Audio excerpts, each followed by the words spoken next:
Good evening.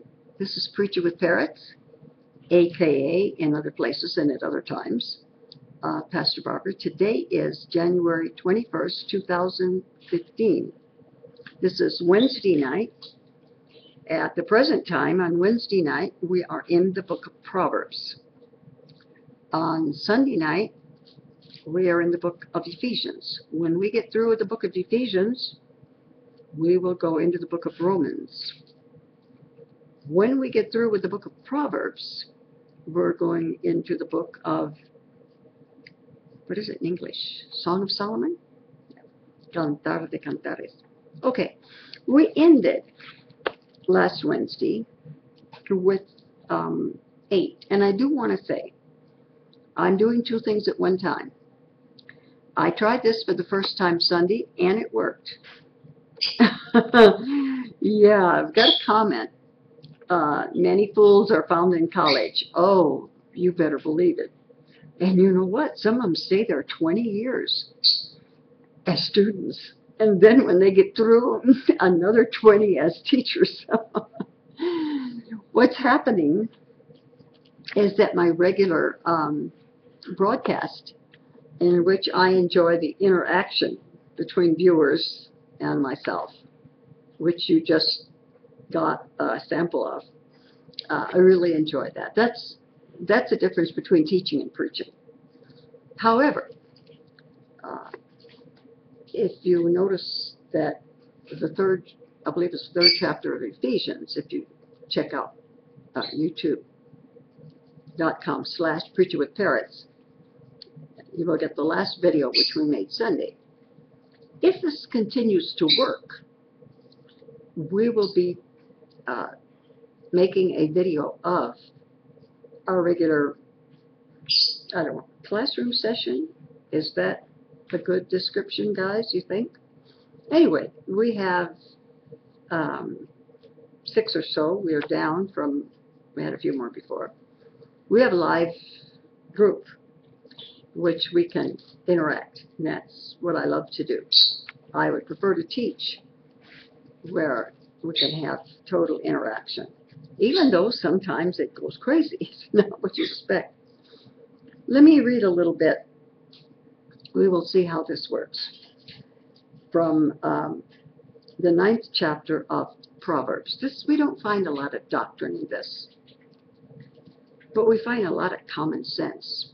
What I've noticed so far is that some things, even though we've only done 8 chapters, some topics have been mentioned more than once. Whether that means they were considered by Solomon to be more important, I don't know. Maybe he just spoke them at different times to different audiences. I don't know. Twice in less than 8 chapters, we've had do not cosign for other people's loans. Some things seem to be more important to Solomon. Here we go.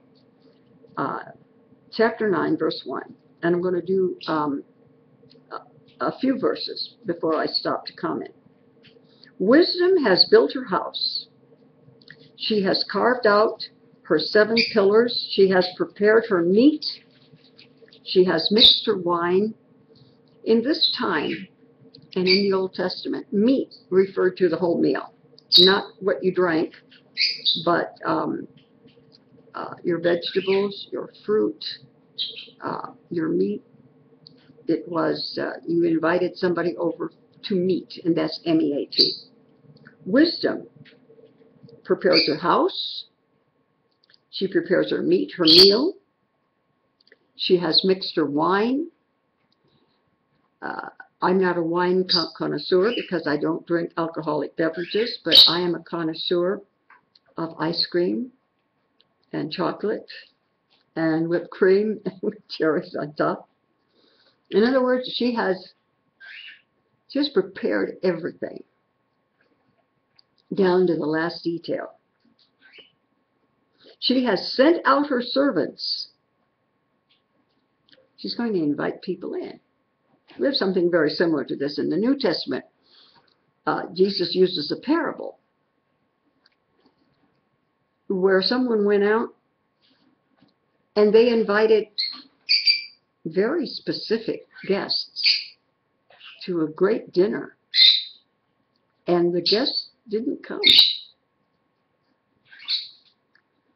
And so the host just opened up the dinner to whosoever, anybody that wants to come, which of course is what the gospel is. So she sent out her servants. She calls them to the highest points of the city. Whoever is inexperienced, enter here. And usually people are looking for experienced people. You don't advertise for inexperienced. Whoever is inexperienced, enter here. To the one who lacks sense, she says, come eat my bread. Come have dinner with me. And drink the wine I've mixed. Leave inexperience behind, and you will live. The one, well, let me stop right there. You don't usually invite inexperienced. She has. That stops for a little bit, and we go on to talk about a mocker. So I don't really think there's a need for comment on anything I've said. We may come back to it. We're now in verse 7. She has just said, or he has just said regarding inexperience, which he's given the feminine in language to. Pursue the way of understanding, leave inexperience behind, come and become experienced. Don't rebuke a mocker, or he will hate you. Rebuke a wise man, and he will love you. Rebuke is a correction for somebody who makes a mistake.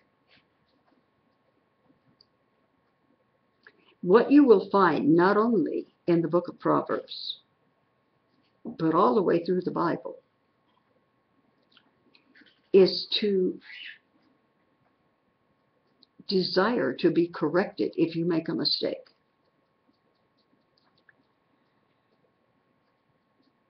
Desire to change and become better.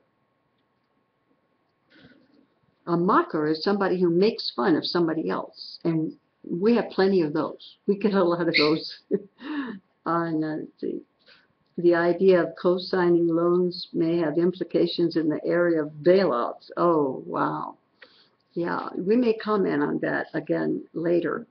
And I mentioned why the first time I was asked to co-sign by a wonderful person and a friend and a friend of a friend. And I had to think about it and come up with, and I came up with something. We may discuss that after. But all of Proverbs tells us we should desire correction. If we make a mistake, we want somebody to correct us. In other words, how are we going to improve? A wise person wants to know if they've done something wrong so they can correct it. An unwise or a stupid person doesn't care. They sort of enjoy being dumb. Don't rebuke. Rebukes, don't do that. That's not appropriate. We don't do that here. Don't do that. You can't say that to a mocker. They won't like it. Sometimes, there are many ways of correcting. A child does something wrong, and you can't put them down. If you don't correct a child the right way, they will hate correction. So sometimes it's not the correction people don't like, but the way it's given. But if correction is given in the right attitude, so that the person can be improved and be better, then that's good. Instruct a wise man, and he will be wiser still. Because you have just instructed him. You have just taught him something. Teach a righteous man, and you will learn more. A righteous man is a person who keeps God's law, just like a good citizen keeps government law, family law. A person who is good wants to be better. A person that's not good and doesn't care and doesn't intend to change doesn't like you to tell him who he is. The fear of the Lord is the beginning of wisdom. And it was because of this particular thing that those of you that noticed what I put on Facebook, a little kid looking into the heavens, I found a hard time finding a picture that would adequately describe or show us visually what it was to believe in God. I do this by Googling something and then hitting images, and images for fools and images for believing or disbelieving in God. That's kind of a hard thing to put in the picture, so we have the picture. By the way, on the emails that I sent out, did the pictures come out good? Did it, guys? Hi, Pickle. I didn't see when you popped in. The pictures came out okay. Sometime I've tried, I put what I'm going to write, I'm going to put in my mailing list anyway, and I go to Facebook first, and sometimes I try to just copy that and put that in my mailing, and it doesn't come out, and I have to redo it. Well, that's wasted time that I don't have a lot of. And I was really surprised today when I tried it and it worked. And I always send myself a copy of what I do, and it came out in what I got, but I didn't know whether it came out in what you guys got or not. That saves me a lot of time. It's very difficult to come up with pictures to show something about believing in the existence of God.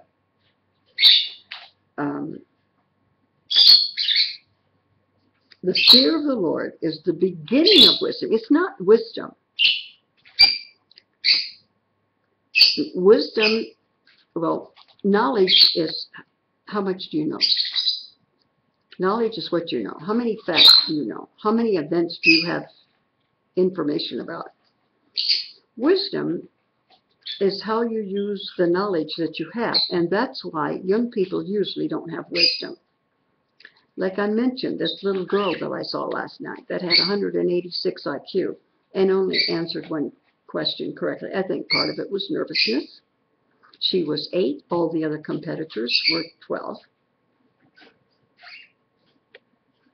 That in itself, is going to affect how you're going to feel, how you're going to perceive things, how you're going to react, and so forth. So while she was brilliant, there's other things in life that affect our performance as well as what we know.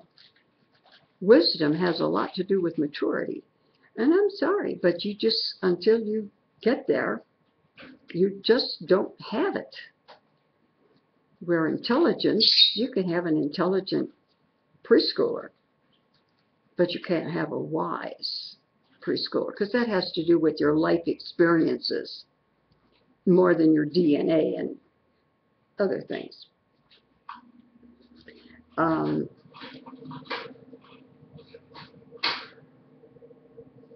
The fear of the Lord. Fear is not being scared.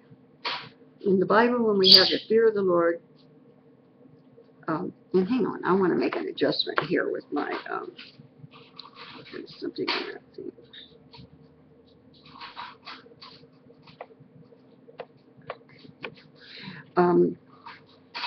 Fear of the Lord is a respect. Most of us are in awe when we think about the Lord. We respect. We have some comprehension of who God is, who has always existed. We're just hoping we can live a few more years. The idea of always having existed and existing forever with no end. Or we will be interrupted by physical death for a while, but it's just beyond most of us. Well, that's the fear of the Lord. Some comprehension of who God is, and by comparison, who we are. For by wisdom, your days will be many if you are wise. But if you're not wise, you're going to do things which might shorten your life. Like maybe driving under the influence. You might shorten the lives of other people too. Eating the right things. Being able to control yourself. I just mentioned two things that a lot of people do because they have no self-control. Everybody knows it's dangerous to drive drunk. Some people don't know if they've hit the limit of being okay and being buzzed and being drunk. But even those that do know still cannot control their desire. Well, I want to go somewhere and I want to go now. So I'm going to get in my car and I'm going to go. And people eat things shouldn't eat. So it is true. For wisdom, your days will be many, and years will be added to your life. That doesn't mean smart people are going to live longer and dumb people are going to die. But we're talking in generality. If you are wise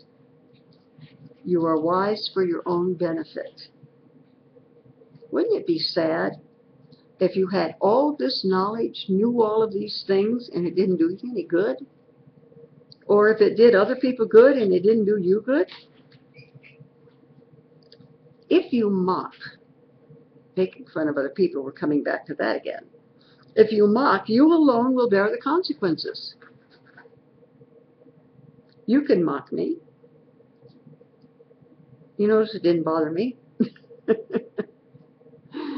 We had some, and that's the problem with the guest system on the chat networks.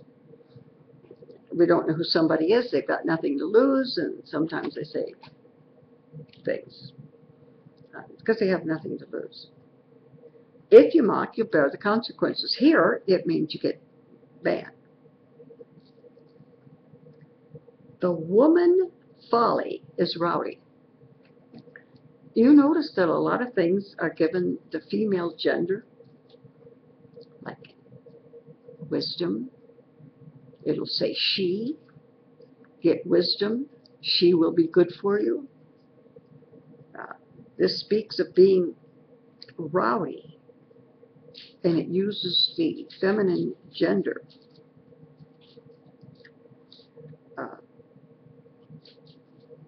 I'm having to back up here. I lost my place again. For by wisdom your days will be many. If you mock, you alone will bear the consequences. The woman folly, Miss Folly, F-O-L-O-Y, is rowdy. She is gullible and knows nothing. Gullible people fall for things. I'm thinking of a friend of mine. I don't see her very often. When I first met her, it was 1960. She was expecting her first son. Now her kids are 50-ish, going on 60. And I was in her home, and her grandchildren were there. The phone came on. It was a message. She decided to let it go to messages. And it was something that, like, for doing nothing, for no reason at all, we're going to give you $200. Well, she flipped it on and went to the next message. Well, the grandchildren, Grandma, what are you doing? You probably just blew $200. Well, she and I just laughed. We know nobody's going to give us $200 unless we break the law. or get ourselves terribly indebted for some, for some stupid whatever. But how did we know that? Well, we're old enough. She's younger than I am, so we're both old enough to have grandchildren. We've lived long enough to see about every scheme you can have. Her grandchildren are smart. They do very well in school. They're doing very well in life. But they haven't lived long enough to know about scams. Who are we talking about? Folly. She sits by the doorway of her house. I don't think most of you are old enough, but you may have seen movies or something about how prostitution used to be. Houses of prostitutions or hotels where prostitutes were available used to have red lights somewhere at the entrance. I remember when I bought my first mobile home after having traveled as an evangelist and lived in trailers for a long time. If you've lived in trailers, your mentality is such that you always hope to get a bigger trailer, and then when you live in a real big trailer, the next thing above that is a mobile home. Well, I was teaching school at that time. There was no reason for me to live in a trailer or a mobile home. I should have had a house. But see, if you've lived in trailers, and I traveled with another evangelist and his wife as their musician, and you're always looking for a better trailer. Your mentality is not looking beyond the greatest trailer with the most electrical connections that you can find. And I bought, it was the closest thing to a home because we had it on blocks. And we bought a bunch of lights so we could put lights on the trees and on the flowers and on the bushes, and I don't know. I bought a red light along with a green light and a blue light and a yellow light and then a couple of white lights. And some neighbor that was even older than us came by and saw that red light, and I had practically forgotten what it meant as a child. My dad owned a gas station garage during World War II. To the one side of his business was a place where nuns lived. There was a Catholic girls' school there, and the nuns lived there. On the other side was a hotel. It was a motel. It was on the main drag of Woodward Avenue, which is the main street in the Detroit area, and on up much to the north of Detroit, too. Hey, guys. Pickles and papaya are getting into it again. I'm hoping that they'll settle down and papaya will be welcome in the home of pickle and pepper. But every once in a while they get into it.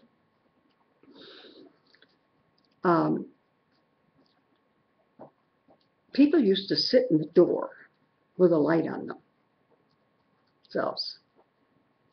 And that meant I'm available. The woman folly is rowdy, she's gullible, and knows nothing. She sits by the doorway of her house on a seat in the highest point of the city.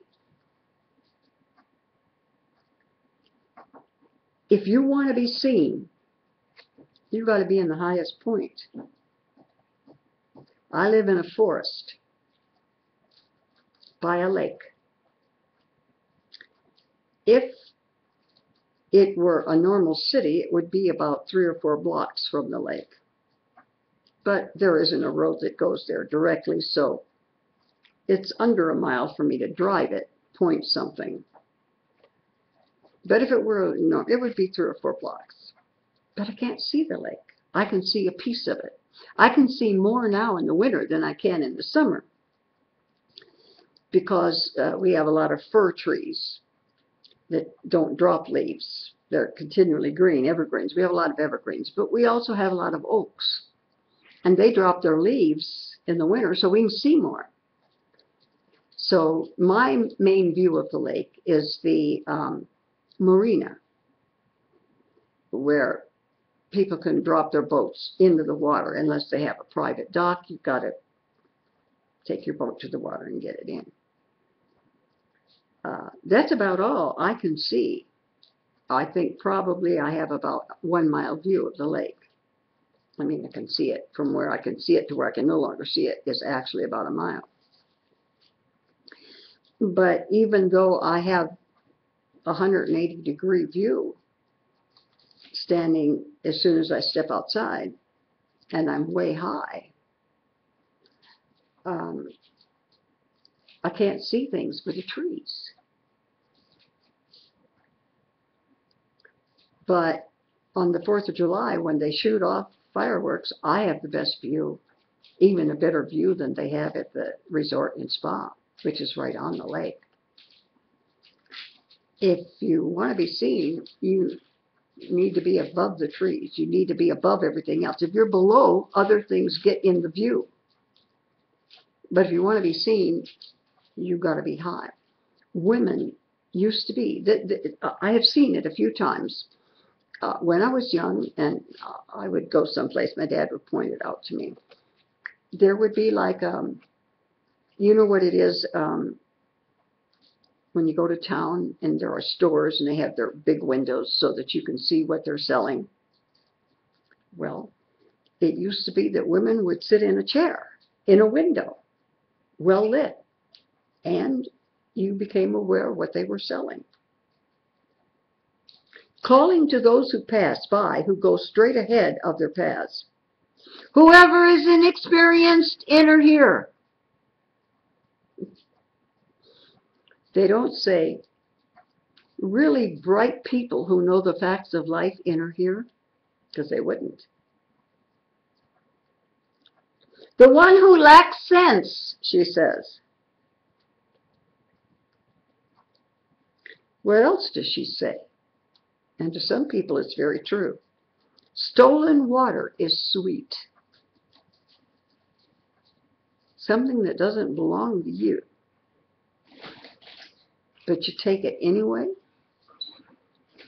and you may be stealing it from somebody else. It's sweet. We had it differently in another proverb. Let's see, not too far back.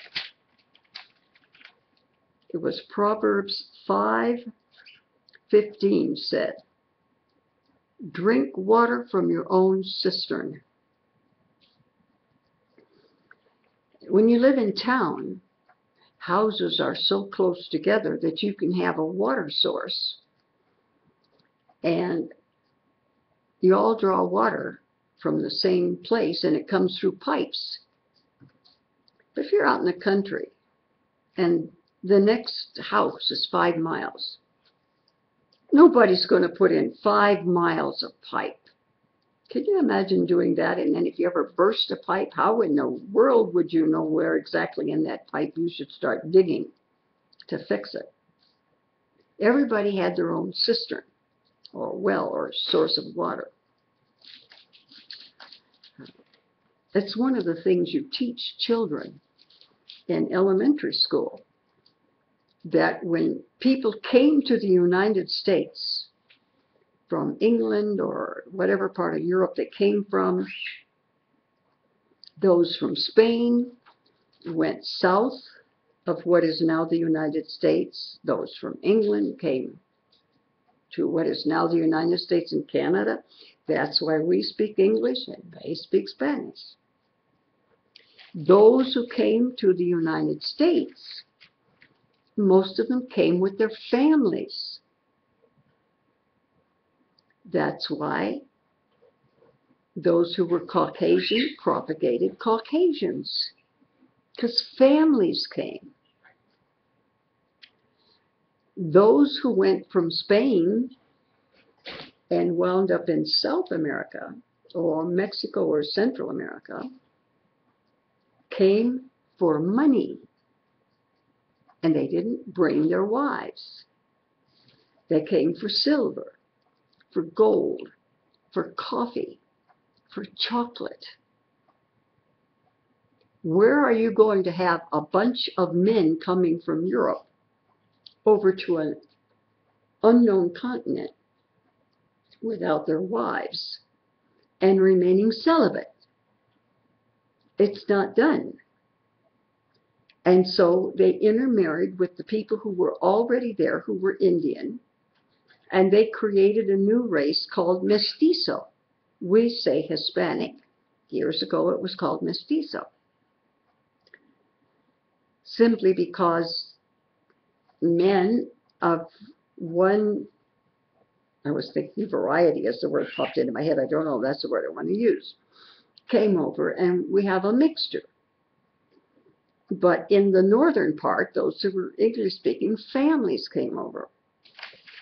And that makes a difference in your culture. The Indian population of Central and South America had Indian religions. The Spaniards who came over to get rich on whatever products were there that the Indians were not getting rich off of,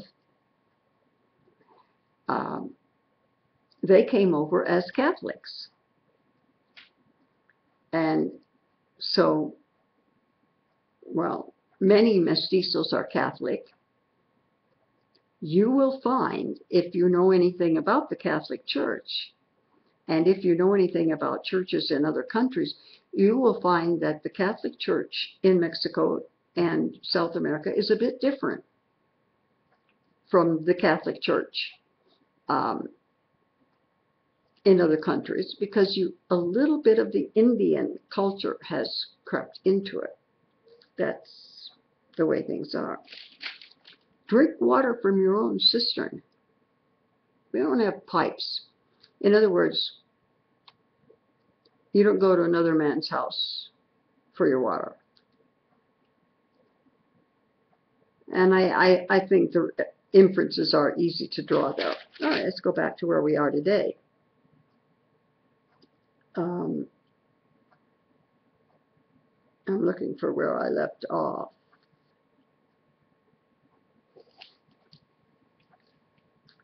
About drinking, about water, about folly. Stolen water is sweet. Well, to some people it's exciting. I mean, you work all day. A lady is at home with a house full of kids, taking care of them, cooking, cleaning. When hubby comes home, sometimes she's not terribly exciting. She's tired. Her hair, because I woke up from a nap, looks like mine. Not terribly exciting. But a woman that's sitting in a storefront with a light on her, and she's wearing a lot of jewelry and a lot of makeup, might be exciting. She might be interesting. Stolen water is sweet until it's been in your tummy for a while. And bread eaten secretly is tasty. When school-age kids, barely able to drive, go out in some up here part of the mountain, or depending on where you live, and inexperienced, a lot of questions, ready to try anything. Bread eaten in secret is tasty for a while. But he doesn't know that the departed spirits are there. And her guests are in the depths of Sheol. What in the world does that mean? What in the world is a departed spirit? A departed spirit is a spirit that leaves the body. Sheol is spelled S-H-E-O-L. Remember in the New Testament, the Lord talks to us about a man who was poor and not well. And he begged because he was unable to get money to buy food any other way. He begged in front of the property of a wealthy man. But he happened to be a believer. When he died, he went to Sheol. I think we mentioned this on our last broadcast. Sheol is a place where the spirits of departed people went. I think there was a question about spirits. Somebody mentioned that their lights were flickering, and they thought maybe somebody was playing a trick on them. Which, of course, if you can get to the electrical box in somebody's house, you can do things. Or if somebody has an extension cord, yeah. But then when he mentioned that the person he thought might be playing tricks with him was deceased, then I was able to explain. Deceased spirits can't do that because they don't have a body.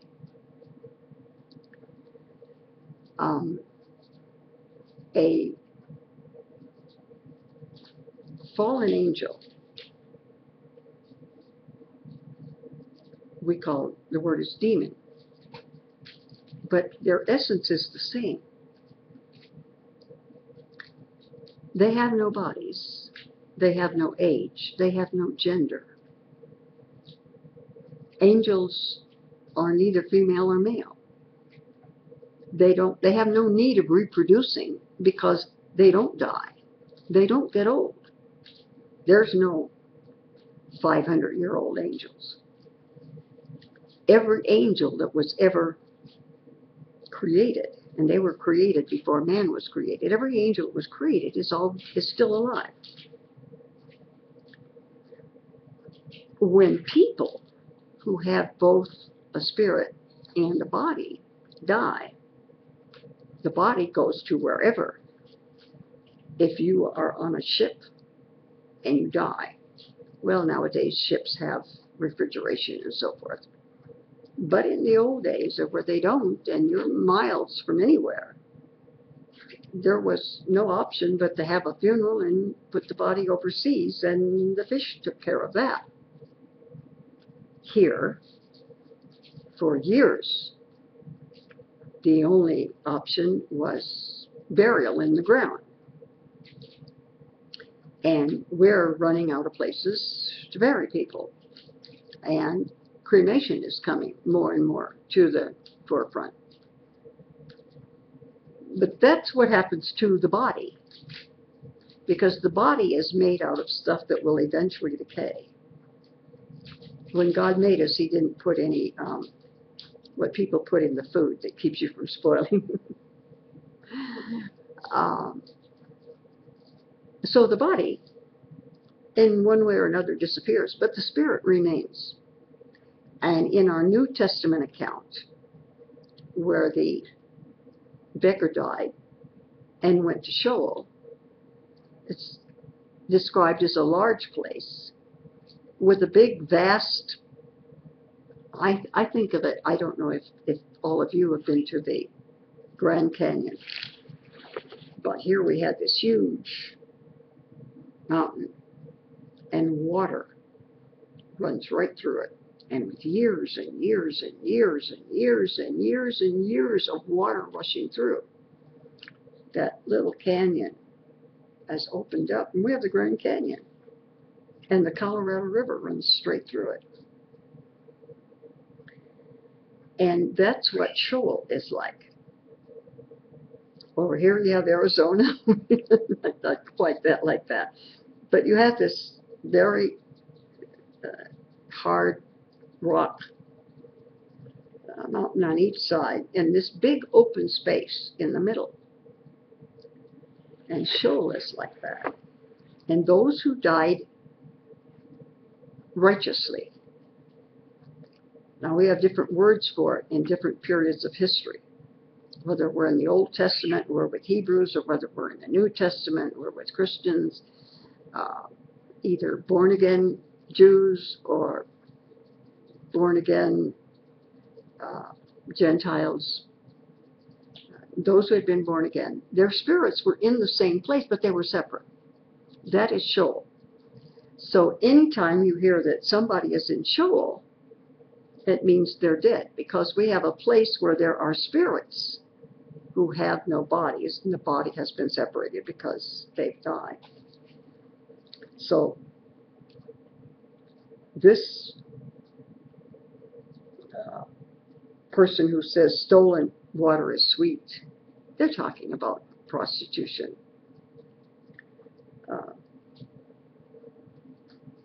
Don't realize that it leads to a place where there are departed spirits. Where are there departed spirits? Sheol. What is the English translation for the word Sheol? Hell. Why don't I use the term hell? Because, as I said, this particular version describes or translates not word for word, but thought for thought. The word hell can mean a place where fallen angels or demons, it was prepared for fallen angels, angels who disobeyed God and were kicked out of heaven, and will eventually wind up in hell. That is also translated hell. And I don't use the word hell very often, because Sheol is also translated hell, but they're two different places, and they're for two different types of individuals. That ends chapter 9, and we really don't have time to go into, I need to make a mark here. I have a mark that only I understand. When I was 10 years old and started to play the flute, my music teacher, when we got to the end of something, she made these two little lines. And I just started when I got to the end of something, and I wanted to know that I had gotten that far. Then when I went to play, later, when I was about 13, it was decided by my parents that I was so brilliant. Of course, parents are going to think their kids are brilliant. That I needed a better teacher than a college student. And I went to take lessons from first chair flutist in the Wayne County Symphony. Wayne is the county Detroit is in. And that teacher also used the double lines. I saw where my first teacher had gotten it from. And then when I went to the state capitol to compete in junior high and high school competition for instrumental music, my teacher told me, buy a new music book, because there just might be somebody on the committee that knows me. I guess he'd had a lot of students through the years, and he always did that. And he thought that I might have a better chance. And when you go to perform, you're judged on different things. The type of tone, as well as how well you do the music, and whether or not you have properly tuned your instrument, and you're judged on many things. But what you do, you go in there with two pieces of music, and you give one to the piano player, and you give the other to the judges. And my teacher didn't want anything with those 2 lines that I use on it to give it away that I was one of his students. I'm going to close this broadcast. We are 45 minutes into it. Until the next broadcast, blessings on you.